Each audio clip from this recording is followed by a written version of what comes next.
asalaamaaleykum mbokk yi teel a talaata juróom-ñeenti fan ci weeru safar muy weeru diggi gàmmu ci atum junni ak ñeenti téeméer ak ñeent fukk ak ñeent ci gàddaay yonent bi sallallahu alayhi wa sallam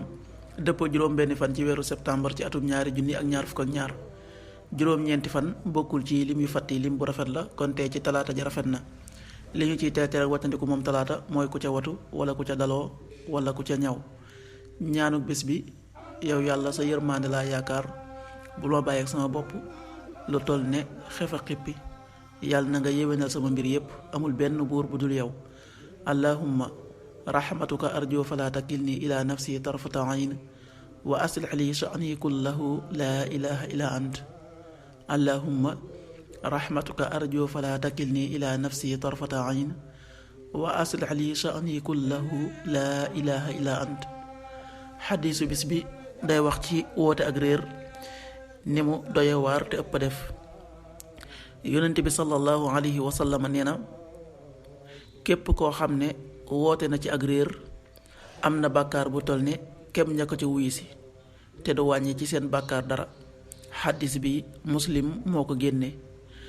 qaala rasulullahi sallallahu alayhi wa sallam wa man daa ila dalalatin kaana alayhi min al ismi mislu asaami man tabi'a laa yanqatu dalika min asaamihim shay'a axrajahu muslim. waxtu julli yi suba waxtoom dana tàbbi juróomi waxtu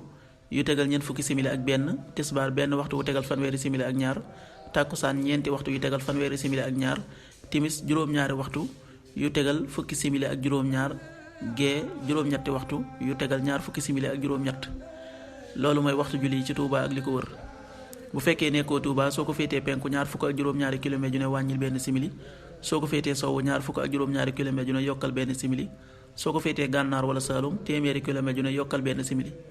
jant bi dina fenk juróom benn waxtu yu tegal juróom fukki simili ak juróom benn, di so juróom-ñaari waxtu